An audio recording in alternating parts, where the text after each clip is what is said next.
Ribuan bakat terbaik telah melalui audisi online. Mulai dari yang keren, lucu, haru, dan luar biasa. Bagaimana aksi mereka selengkapnya?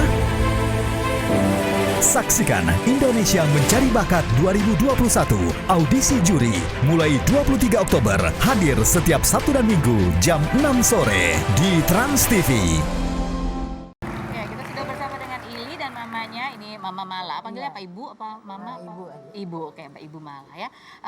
Kita lihat dulu, ini adalah cuplikan cerita Ili di sosial media mengenai kondisinya, dan dia menyebut dirinya sebagai seorang penyintas ya, penyintas bipolar. Kita lihat yang berikut ini. Gitu ya. Ili, kamu menyebut bahwa ini genetik, kakak kamu juga seperti itu. Tapi dari keluarga selain kakak kamu gitu, ada juga nggak sih? Yang udah ketahuan sih dari kakak sama aku aja. Mungkin yang lain belum aware ya, belum aware kayak kita aja. Kayak gitu sih paling. Gitu ya. Dan kamu menyebut diri kamu penyintas. Penyintas. Kenapa kamu menyebut diri kamu penyintas? Memang penyintas itu mungkin bahasa lain dari penderita ya Kak. Cuman kita sebagai survivor atau pejuang, kita menyebutnya itu sebagai penyintas. Pejuang, karena kamu day by day kamu harus Kita menghadapi harus kondisi. berjuang untuk melewati hal kayak gitu. Saat ini kondisi kamu seperti apa?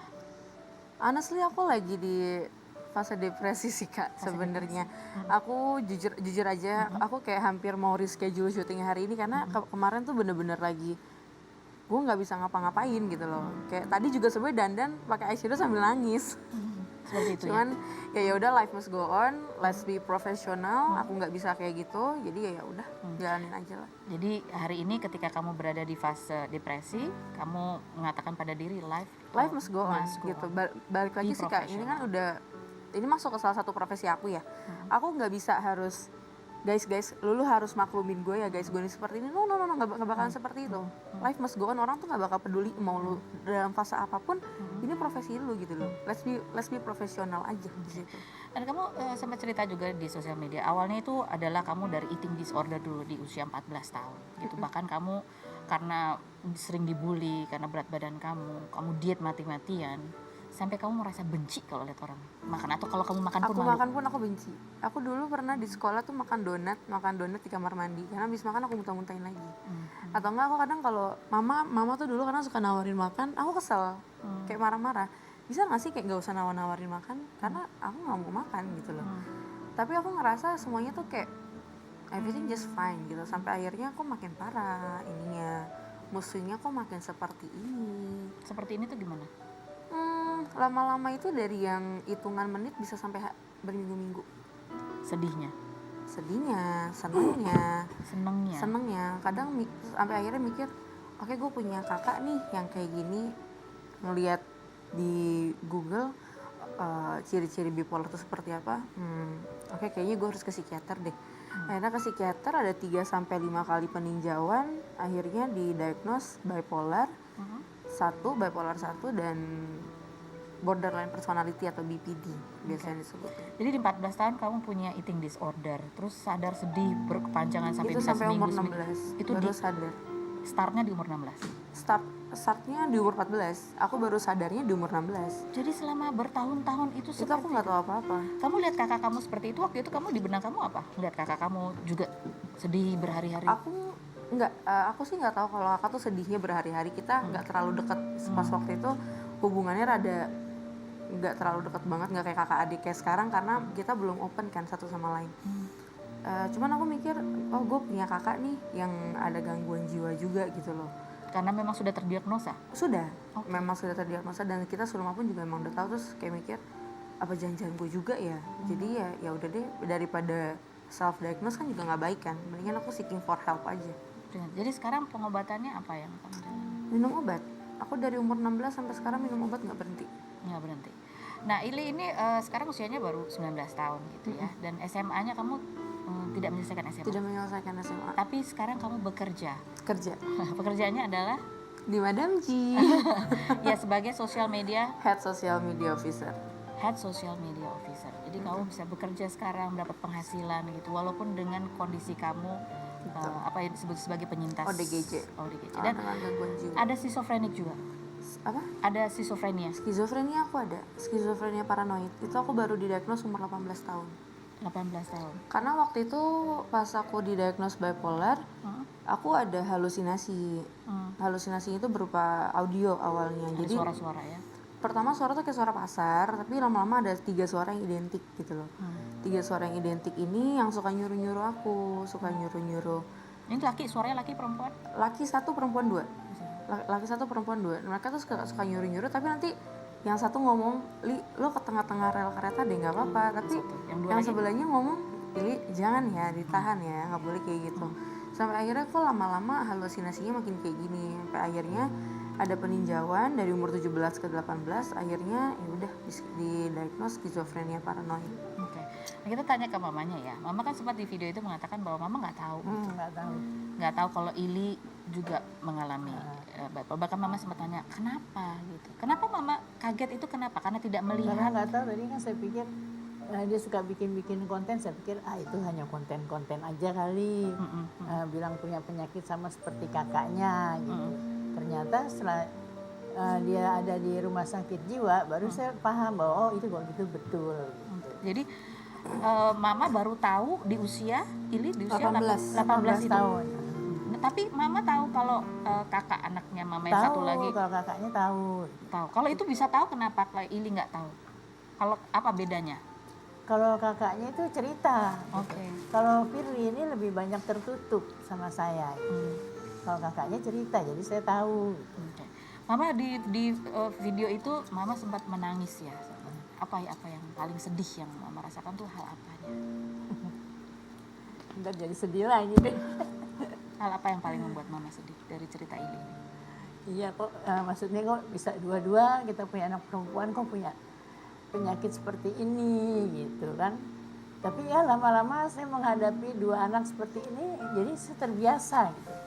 Jadi sudah biasa lah gitu. Jadi saya punya kesabaran yang tiada batas. Kadang namanya orang tua dilawan sama anak itu kan kadang marah kan. Tapi jadi saya bisa mengerem marah itu. Jangan sampai saya mengeluarkan kemarahan. Jadi harus keras remnya pakem. Harus sabar. Iya.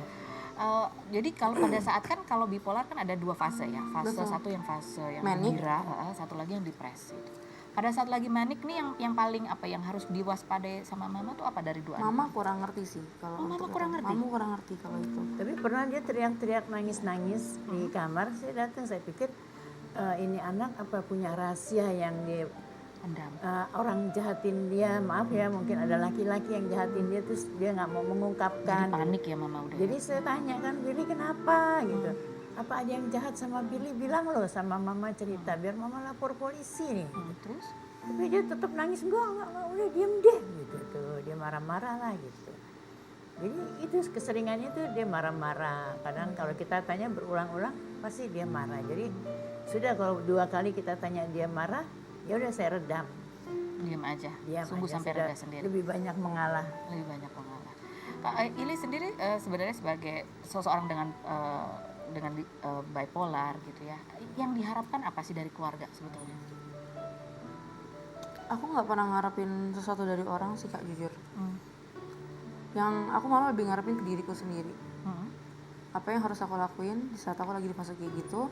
Karena kalau kita ngarepin orang rada sakit hati juga kan. Kan kita nggak bisa maksa orang untuk seperti apa yang kita mau. Tapi kita bisa bikin kita seperti apa yang kita mau. Karena kan ini diri kita sendiri. Siapa yang paling membantu kamu, Ili?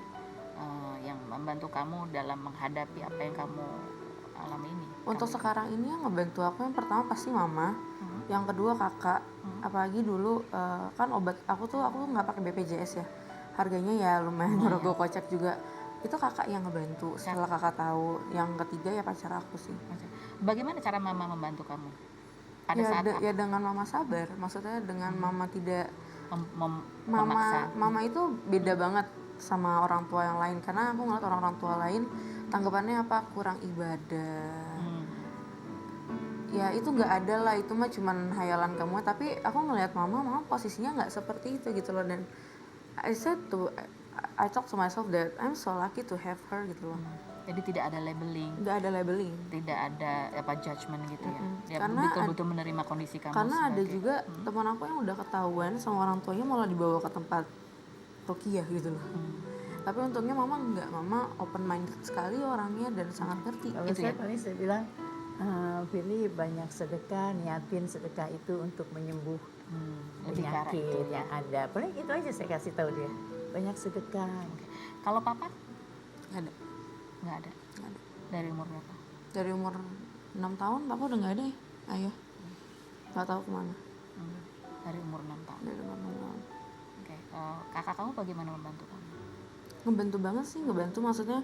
Kadang kalau aku lagi ada selisih sama mama nih, kakak yang cewek sih, aku kan lebih deket kakak yang cewek, ngechat gitu, jangan kayak gitu sama mama, maksudnya Saling mengingatkan. saling mengingatkan aja sih kita. Walaupun sama-sama mengalami Sama-sama. gejolak emosional. Jadi yang paling ngerti aku ya sebenarnya kakak, karena dia juga tahu kan posisi aku tuh gimana sih rasanya gitu. Jadi juga mengalami. jadi tahu juga gimana cara ngebilanginnya ke aku.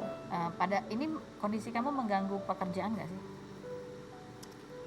Kadang ngeganggu sih, gak cuman ya balik lagi, life must go on gitu. Life must go on. Itu terus yang kamu utarakan ya. Itu yang terus aku omongin. Kamu hanya bisa mengandalkan diri kamu karena kalau mengharapkan orang lain akan banyak kekecewaan. Betul.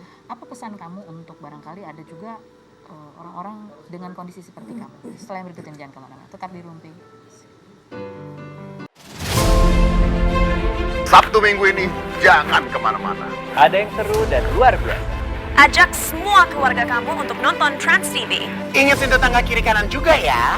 Saksikan audisi juri Indonesia Mencari Bakat 2021 hanya di Trans TV. Indonesia Tunjukkan bakat. Mulai 23 Oktober hadir setiap Sabtu dan Minggu jam 6 sore di Trans TV.